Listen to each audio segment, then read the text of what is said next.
This is the sound of your ride home with Dad after he caught you vaping.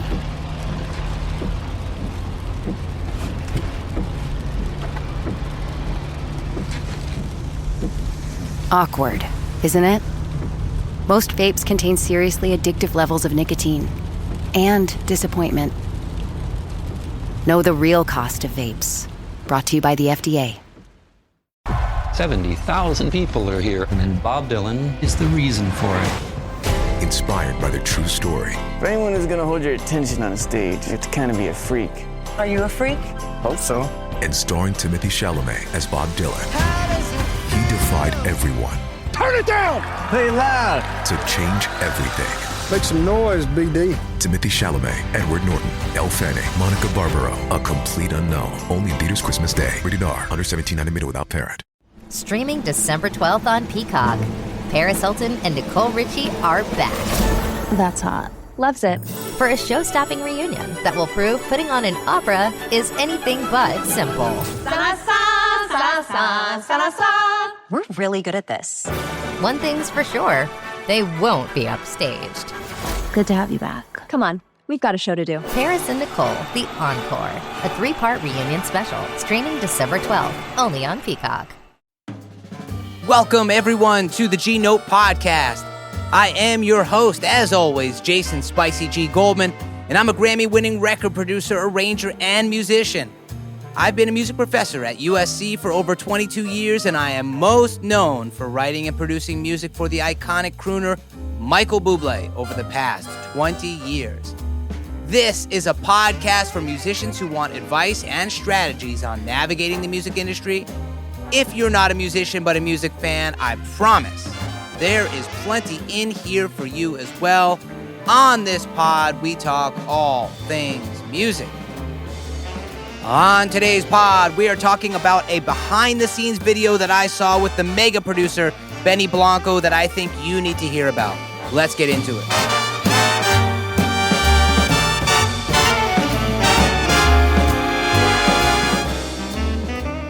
What is happening, everyone? As always, thanks for listening to this pod.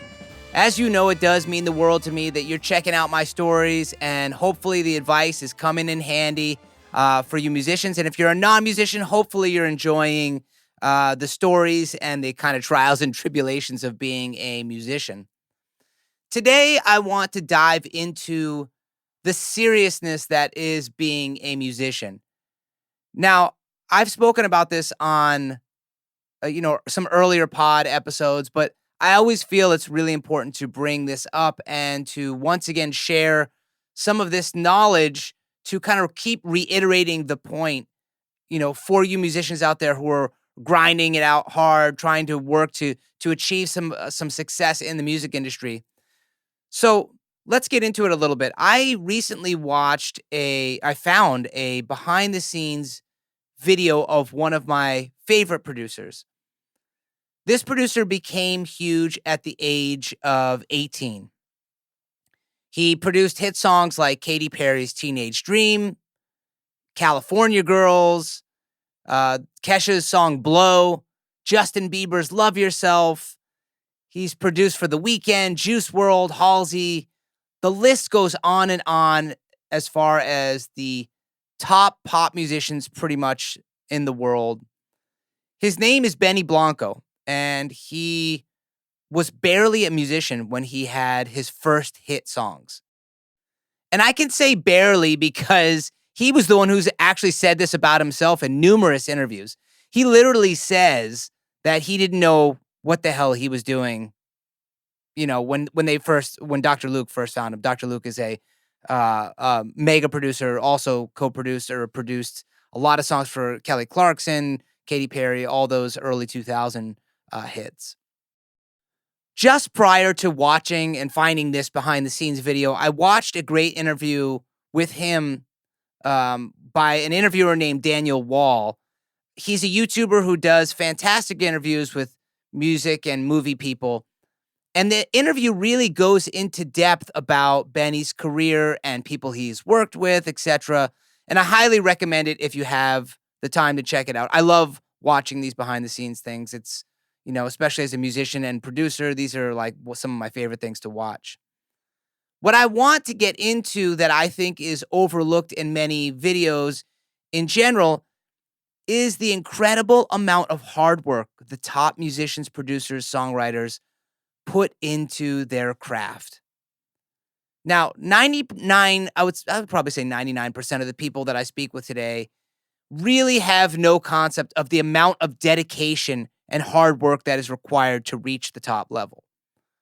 And what made me think about this is that the behind the scenes video that I mentioned at the top of this episode, it's a 7-minute video, and the video was literally the actual session of Benny working with Ed Sheeran, writing the song Love Yourself that Justin Bieber would eventually cut and would become a massive hit song.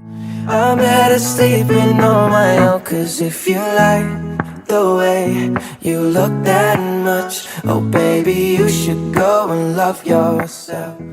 And the amazing part about the video is that they were not even in an elaborate studio or even in a home studio. They were on a tour bus coming from Canada to the US and writing while the bus was in motion in between shows. This is the type of work ethic that I'm talking about. And this is what it takes.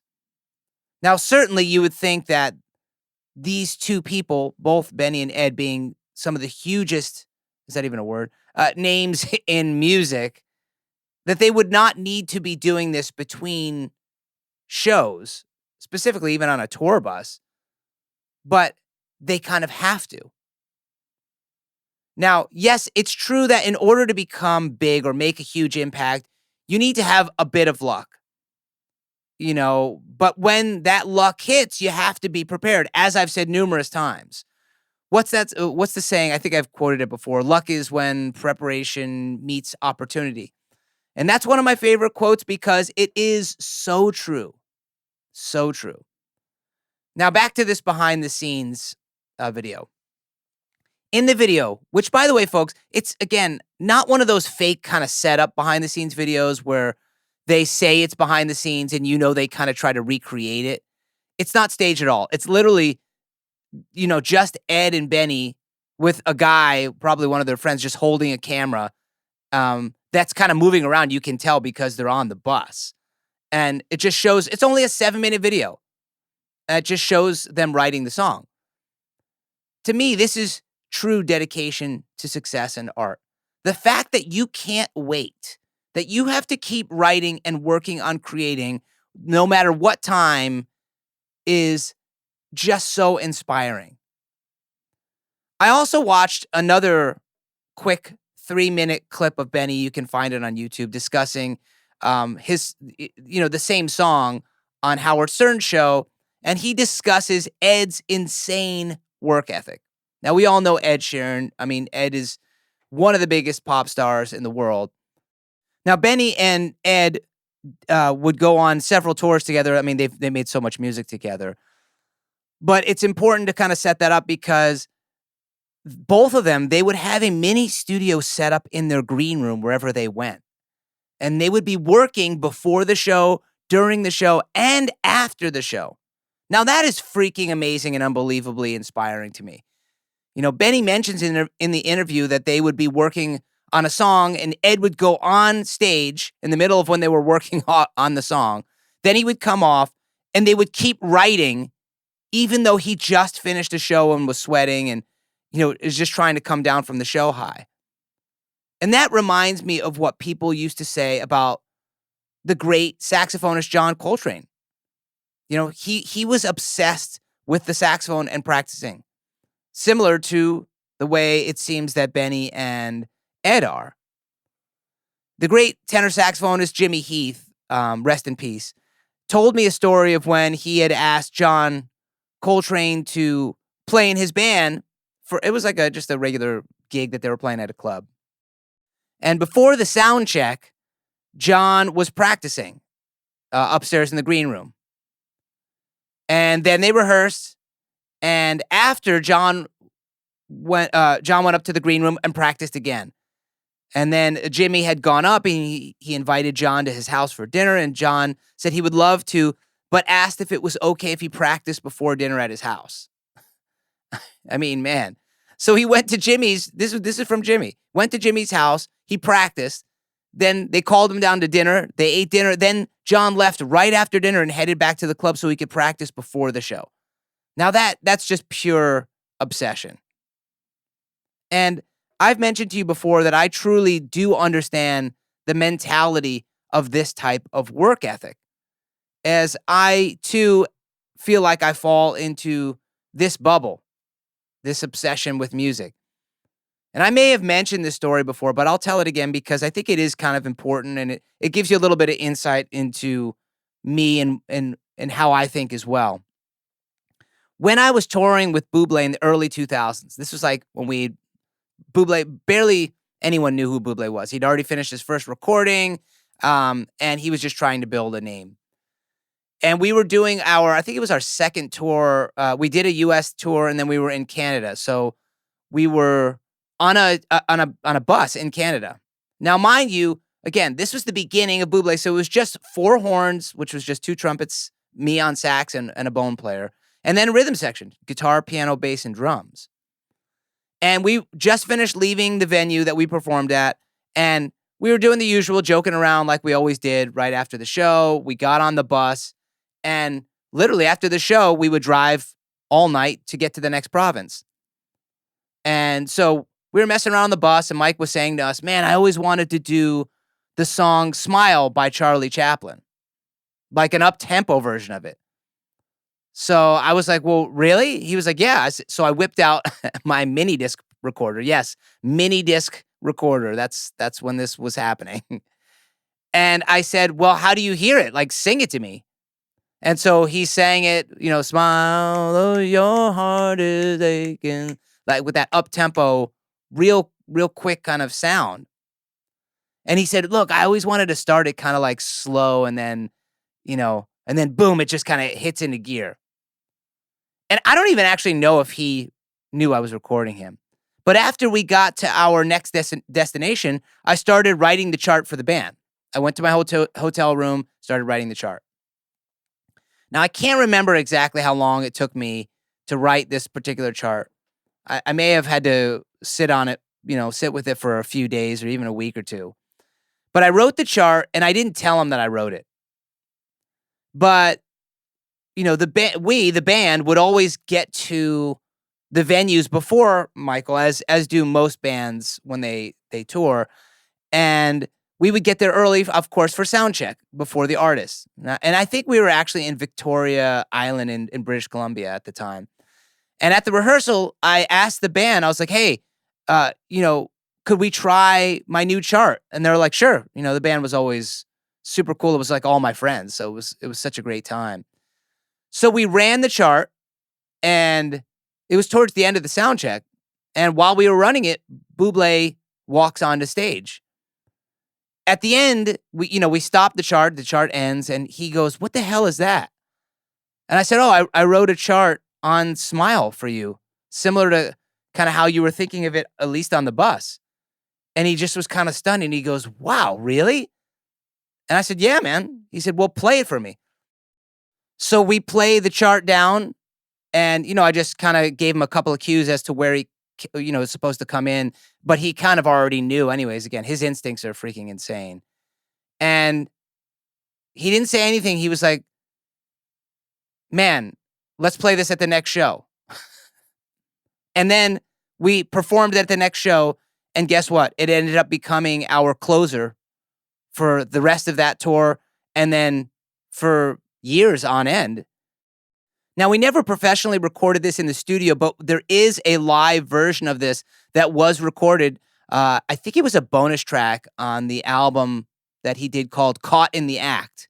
So here's a little bit of that. You should check it out. It's a ton of fun. We always enjoyed playing it. So here's Smile. When there are clouds in the sky, you'll get by.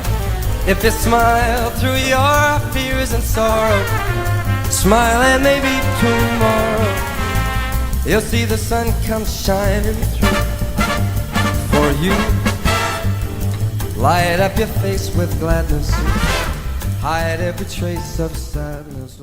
Now, I just want to make a quick note. Like, he ended up actually just re-recording a new version of Smile, like a more dramatic, over-the-top kind of version. My friend Alan Chang worked on that and produced that song. So many, many years later, he ended up doing a different version of Smile. But this was the version that we would do all the time to close shows. One last note about both Benny and Ed Sheeran.